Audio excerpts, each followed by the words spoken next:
Hi everyone. आज के session में हम लोग डिस्कस करेंगे इन ऑपरेटर माई स्क्वेल में डेटा को फिल्टर करने के लिए किस तरीके से यूज़ हम करते हैं। जिस तरीके से लास्ट क्लास में मैंने आपको एक्सप्लेन किया था, जहाँ पे हमने लॉजिकल और ऑपरेटर के बारे में आपको बताया था कि वहाँ पे मल्टीपल और ऑपरेटर यूज़ करके भी आप डेटा को फिल्टर आप करते हैं, लेकिन उसका सॉल्यूशन यहाँ पे इन ऑपरेटर के पास दिया गया है, जो कि काफ़ी ईजी तरीके से, सिंटैक्स भी बहुत ईजी है।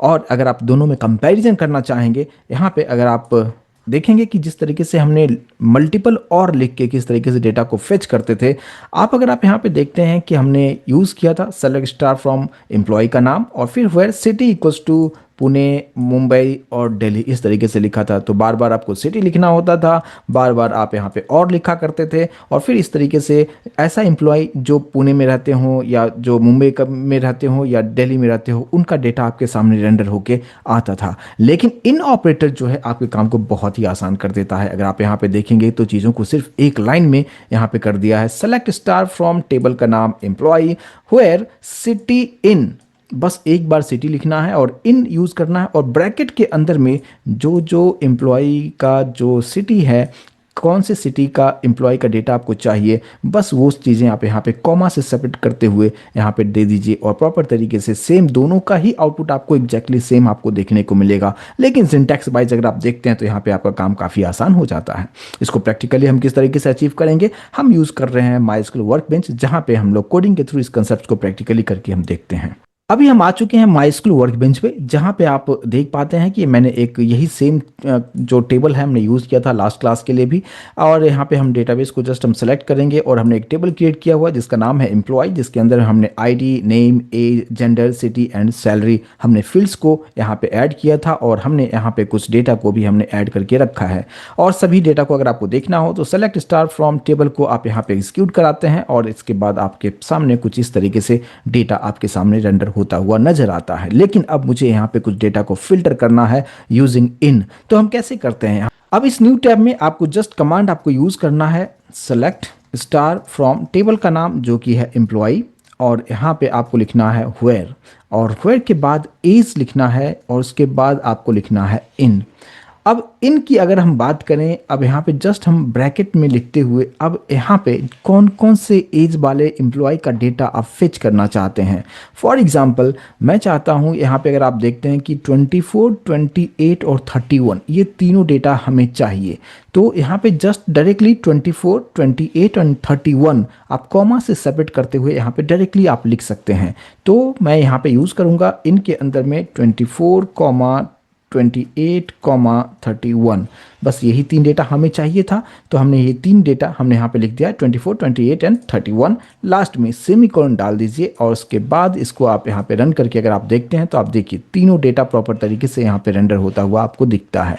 तो कुछ इस तरीके से यह आपके काम को काफ़ी आसान कर देता है। और लेकिन अगर इसी को अगर आप और के थ्रू करना चाहते हैं तो आपको 2 बार और लिखना होता, और हर बार एज इस तरीके से लिखना होता, कंडीशन आपको लगाना होता। यहाँ पे सिंपल तरीके से चीज़ों को आप कर सकते हैं। सिर्फ एज के लिए ही नहीं लगा सकते हैं, आप चाहें तो आप यहाँ पे सैलरी के लिए भी लगा सकते हैं कि select star from employ where, यहाँ पे मैंने दे दिया है सैलरी, यहाँ पे सैलरी इन।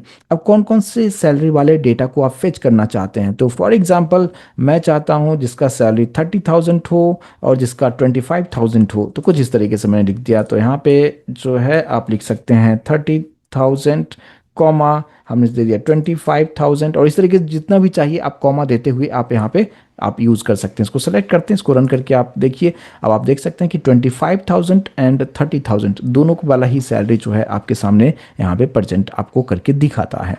अगर आप चाहते हैं कि आईडी में भी यूज़ करना चाहते हैं तो डेफिनेटली आप आईडी के लिए भी इसका यूज़ आप कर सकते हैं। फॉर एग्जाम्पल मैंने यहाँ पे नीचे रख दिया है, और आप यहाँ पे किसके बेसिस पे सर्च करना चाहते हैं, तो आप आईडी के बेसिस पे सर्च करना चाहते हैं, यहाँ पे आईडी लिख दीजिए। अब कौन कौन से आईडी का डेटा आप यहाँ पे डिस्प्ले करवाना चाहते हैं, प्रिंट करवाना चाहते हैं, फिल्टर करवाना चाहते हैं। फॉर एग्जांपल मैं चाहता हूँ कि मुझे 108, 109 एंड 110 प्रिंट करके दिखा दो, तो बस यहाँ पे आप यहाँ पे लिख दीजिए 108, 109 और 110, यहाँ पे हमने इस तरीके से लिख दिया है। और फिर इसको आप सेलेक्ट करते हैं और फिर अगर आप इसको रन करते हैं, आप देख सकते हैं कि 108, 109 एंड 110 प्रॉपर तरीके से यहाँ पे प्रिंट करके आपको दिखाता है। सेम उसी तरीके से सिटी वाला भी एग्जांपल जो हमने यहाँ पे देखा था उसको भी कर लेते हैं। यहाँ पे अगर आप यहाँ पे देखते हैं, यहाँ पे जस्ट वेयर क्या लिखना है, यहाँ पे आप लिखते हैं यहाँ पे सिटी इन, कौन कौन सी सिटी का डेटा आप यहाँ पे चाहते हैं। तो मैंने यहाँ पे दे दिया है कि मुझे पुणे का डेटा यहाँ पे दिखा दो, तो जस्ट हमने यहाँ पे पुणे का लिख दिया। और डेटा अगर आपको चाहिए रहेगा तो जो भी सिटी का डेटा रहेगा उसको आप यहाँ पे नाम लिख दीजिए। जस्ट हमने यहाँ पे फिलहाल मैंने 2 नाम यहाँ पे यूज़ किया है और मैंने लिखा है पुणे एंड मुंबई का जो एम्प्लॉय है उसका डेटा हमें यहाँ पे रेंडर करवाइए, उसको फिल्टर कीजिए। जैसे आप इसको सेलेक्ट करके यहाँ पे रन करते हैं, आप यहाँ पे देखते हैं कि जितने भी जो भी एम्प्लॉय का सिटी जो भी पुणे और मुंबई लिखा हुआ था सभी डेटा आपके सामने रेंडर होता हुआ आपको दिखता है। तो कुछ इस तरीके से यहाँ पे इन ऑपरेटर का यूज़ करते हुए आप सिंटैक्स, सिंपल सा सिंटैक्स है, इन लिखना है और ब्रैकेट के अंदर में यानी राउंड ब्रैकेट के अंदर में जो भी डेटा आपको चाहिए बस डायरेक्टली उसको आप लिख दीजिए, ऑटोमेटिक वही डेटा आपके सामने में फिल्टर करके आपको दे देता है। तो ये होता है इन ऑपरेटर यूज़ करना। लॉजिकल और से काफ़ी बेहतर है, इसका आप यूज़ आप करने के लिए इसको आप यूज़ कीजिए। और मैं उम्मीद करता हूँ कि इस कंसेप्ट को समझ पाए होंगे। मिलते हैं नेक्स्ट सेशन में, आगे का पार्ट डिस्कस करेंगे। Thank you so much guys.